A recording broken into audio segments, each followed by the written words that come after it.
আসসালামু আলাইকুম। সমাজ কুকিং অ্যান্ড ব্লগে আপনাদের স্বাগত জানাই। আশা করছি সকালে ভালো আছেন। আলহামদুলিল্লাহ আমি ভালো আছি। শীত তো প্রায় মাঝামাঝি অবস্থানে। তো শীতের সময় এই সেমাই পিঠাটা না খেলে কি হয়? আর তার জন্য কিন্তু আমি বানিয়ে নিলাম মজাদার এই সেমাই পিঠাটা। আমি যেভাবে তৈরি করছি আশা করছি ভিডিওটি আপনাদের কাছে ভালো লাগবে। তো চলে যাচ্ছি মূল রেসিপিতে। সেমাই পিঠা তৈরি করার জন্য যে রসের প্রয়োজন হয় সেটা কিন্তু আমি এখানে তৈরি করে নিচ্ছি। আমি এখানে ২ লিটার পরিমাণ গরুর দুধ দিয়ে দিলাম, লবণ দিয়ে দিলাম পরিমাণ মতো, ২ টুকরো এলাচ দিয়ে দিচ্ছি এবং ২ টুকরো দারুচিনি দিয়ে দিয়েছিলাম। সেটা স্কিপ হয়ে গেছে সেজন্য সরি। আর এখানে আমি খেজুরের গুড় দিয়ে দিয়েছি। খেজুরের গুড় আমি একটু বেশি পরিমাণে করে দিব। তাতে পিঠাটা কিন্তু খেতে অনেক মিষ্টি লাগবে। আর আমি আস্ত গুড় দিয়ে দিয়েছি।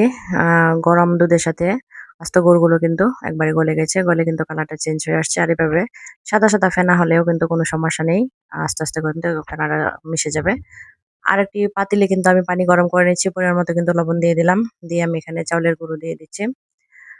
চালের গুঁড়োগুলো কিন্তু শুকনো ছিল।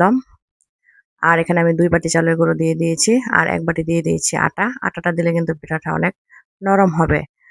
আমি কিছুক্ষণ পর কিন্তু আস্তে, আস্তে করে পানির সাথে এভাবে মিক্সড করে নিব।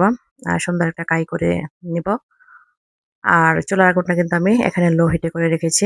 হাই হিটে দেওয়া যাবে না, তাতে করে কিন্তু তলায় লেগে যাবে এবং চাউলের গুঁড়ো কিন্তু কাঁচা থাকবে। লো হিটে করে রেখে কিন্তু আমি সুন্দরভাবে আ মিশিয়ে নিব। নিয়ে সুন্দর একটা ডো তৈরি করে নেব। আর এখন আমি একটু ঢাকনা দিয়ে ঢেকে দিব এবং চুলার আগুনটা কিন্তু লো হিটেই রেখেছি। তাতে করে কিন্তু সুন্দরভাবে সফট হয়ে আসবে। আমি কিন্তু হাত দিয়ে দেখিয়ে দিয়েছি। সুন্দরভাবে সিদ্ধ হয়ে এসেছে। আর এখানে আমি রসের মধ্যে কিন্তু নারিকেল গুঁড়ো দিয়ে দিয়েছি। আর নারিকেল কোরানোটা দিলে কিন্তু আ এই পিঠার সাথে কিন্তু খুব ভালো যায়। খেতে কিন্তু অনেক টেস্টি হয়। আমি চামচের সাহায্যে কিন্তু একটু মিক্সড করে নিচ্ছি। আর এখন আমি পিঠা বানাতে চলে যাব। এখানে রুটি বানানোর যে পিঁড়ি সেটার মধ্যে আমি কিন্তু কাই নিয়ে নিয়েছি। আর সামান্য পানি নিয়ে নিয়েছি। পানির মধ্যে হাত ভিজিয়ে আমি কাই সুন্দরভাবে সফট করে নিচ্ছি। আমার মনে হচ্ছে কিছুটা চাউলের গুঁড়ো লাগবে। সেজন্য কিন্তু আমি কিছুটা চাউলের গুঁড়ো মিশিয়ে নিয়েছি। আর এরকমভাবে ছোট, ছোট লেচি করে নিয়েছি। আর লেচি থেকে কিন্তু আমি চিকন, চিকন করে লতি কেটে দিব। লতি বানিয়ে নিব আরকি। তো এই লতি বানানোটা কিন্তু ১ম খুব বিরক্তিকর লাগতো। কিন্তু এখন কাজ করতে, করতে অভ্যস্ত হয়ে গেছি। তাই সুন্দর, সুন্দর পিঠা কিন্তু আমি বানিয়ে নিচ্ছি। আর লতি থেকে কিন্তু একটু, একটু করে কেটে নিচ্ছি। নিয়ে কিন্তু আমি পিঠাগুলো বানিয়ে নিচ্ছি। পিঠাগুলো আমার বানানো প্রায় শেষ। আ অনেকগুলো পিঠা কিন্তু হয়ে গেল।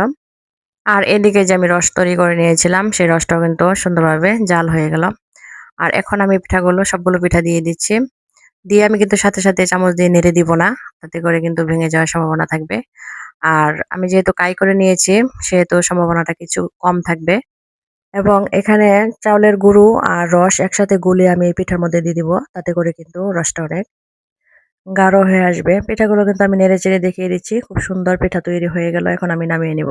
নামিয়ে নেওয়ার পর পরের দিন যখন আমি সকালবেলা দেখি আর পিঠাগুলো কিন্তু আমি আলাদা, আলাদা পাতিলে করে রেখেছি। তো এখান থেকে একটা পাতিল থেকে কিন্তু আমি পিঠাগুলো নামিয়ে নিয়েছি। দেখতে কিন্তু মাশাআল্লাহ অনেক সুন্দর লাগছে আর খেতে কিন্তু অনেক মজা হয়েছিল। তো আপনারাও ট্রাই করবেন। সবাই ভালো থাকবেন। Take care. আল্লাহ হাফেজ।